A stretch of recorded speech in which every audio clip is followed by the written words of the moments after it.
Bismillahirrahmanirrahim. Assalamualaikum warahmatullahi wabarakatuh. Alhamdulillahirabbil alamin wa bihi nasta'in wa ala umuri dunya waddin wassalatu wassalamu ala asyrofil anbiya'i wal mursalin wa ala alihi wa sahbihi ajmain amma ba'du. Alhamdulillah dalam kesempatan kali ini kita dapat bertemu kembali. Sebelumnya saya memohon maaf kepada Pak Azwar Anas karena saya baru mengumpulkan tugas semester 3 ini di akhir waktu karena ada beberapa kendala. Salah satunya karena saya sudah berumah tangga, jadi ada beberapa urusan yang baru terselesaikan sekarang. Semoga Bapak berkenan untuk memaafkan saya dan semoga urusan Bapak dimudahkan oleh Allah Subhanahu wa taala dan Pak Azwar Anas terpilih menjadi caleg daerah kita, mewakilkan daerah kita. Amin ya Allah ya rabbal alamin.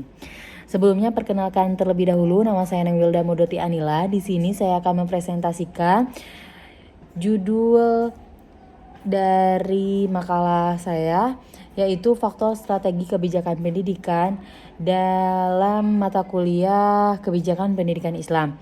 Nah, kita langsung saja masuk ke materinya. Di sini saya setelah membuat PowerPoint di mana ada beberapa rangkuman dari makalah yang telah saya kerjakan di sini, yaitu yang pertama kita masuk pada pengertian. Apa sih pengertian kebijakan pendidikan itu? Kebijakan pendidikan Islam,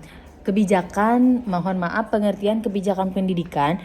Kebijakan dari kata bijak, di mana kita harus bijak dalam menyikapi semua hal, di mana kita harus memilih dan memilah, di mana semua langkah yang telah atau akan kita kerjakan adalah pilihan dari kita sendiri. Nah, di sini dalam memilih kita harus bijak, apalagi dalam masalah pendidikan. Dalam masalah pendidikan sangat penting. Kebijakan pendidikan adalah merujuk pada serangkaian tindakan yang diambil oleh pemerintah. Tentu saja pemerintah yang bertanggung jawab di sini dan juga aksesibilitasnya kepada pendidikan seperti itu. Nah, di sini ada 2 poin. Setelah pengertian, saya akan menyampaikan 2 poin yang telah saya rangkum. Dalam 2 konteks ini ada sistem sosial dunia dan sistem sosial. Di sini ada sistem sosial dunia dan sistem sosial pendidikan seperti itu. Nah, di sini juga banyak poinnya sebenarnya, tapi saya hanya merangkumnya supaya mudah dimengerti juga. Dalam konteks Indonesia, faktor-faktor sosial yang perlu dipertimbangkan dalam pembuatan kebijakan pendidikan termasuk kepemimpinan pendidikan dan demografi. Poin pertama kepemimpinan pendidikan dan yang kedua adalah poin demografi. Nah, adapun yang tadi saya sampaikan itu di poin kedepannya ya. Nah, di sini ada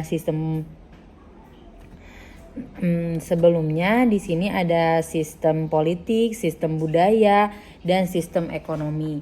Nah, di sistem politik dan sistem budaya juga sistem ekonomi semuanya sangat berpengaruh kepada kebijakan pendidikan, dan kebijakan pendidikan ini juga saya akan menjelaskannya satu-satu terlebih dahulu. Ada sistem politik di mana sistem politik sangat berpengaruh dari mulai kita memimpin pimpinan, dari mulai kita melihat visi dan misi dari pimpinan. Nah, di situ akan berpengaruh pada sistem politik. Nah, sistem budaya adalah adat, di mana kita juga harus menghormati budaya tersebut, walaupun misalnya budaya kadang ketinggalan zaman, tapi kita harus tetap menghormati sesepuh kita atau nenek moyang kita, di mana semua sistem budaya sangat mempengaruhi kebijakan pendidikan seperti itu.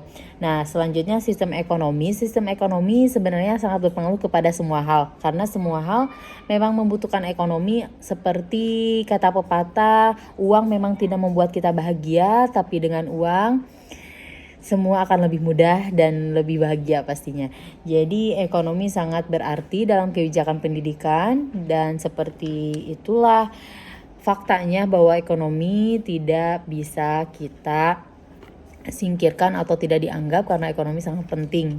Tentu saja seperti halnya bahwa kita melihat atau memilih pimpinan, memilih pasangan, bahkan kita juga harus melihat dari ekonominya, bukan hanya agamanya, kecantikannya, keturunannya, tapi kita juga harus lihat dari perekonomiannya seperti apa.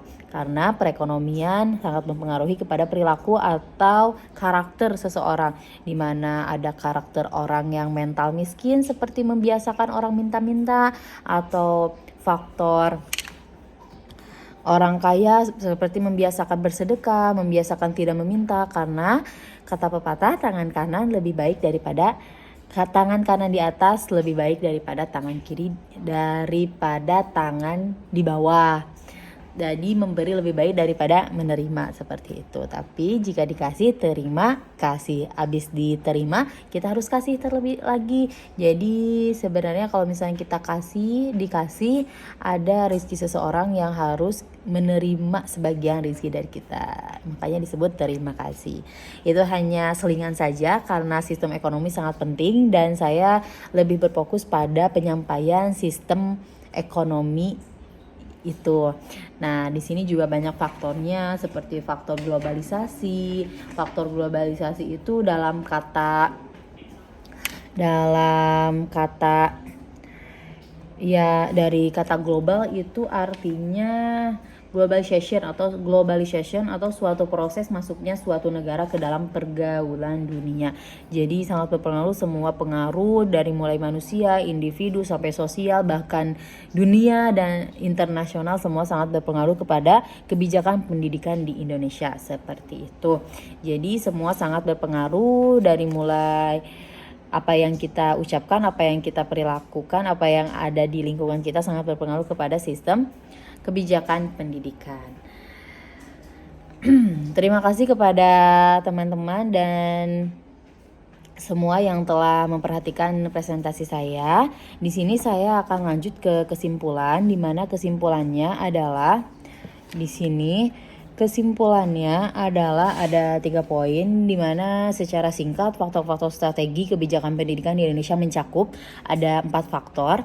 Yang pertama sistem sosial dunia dan Indonesia, yang tadi sudah dijelaskan tidak banyak juga. Yang kedua ada sistem sosial Indonesia, sistem politik, sistem budaya, dan terakhir pastinya sistem ekonomi, seperti itu.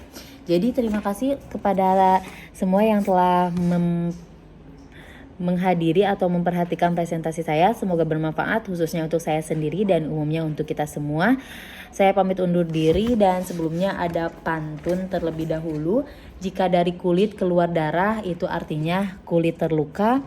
Jika ada kata yang salah itu artinya saya manusia. Saya pamit undur diri. Wassalamualaikum warahmatullahi wabarakatuh.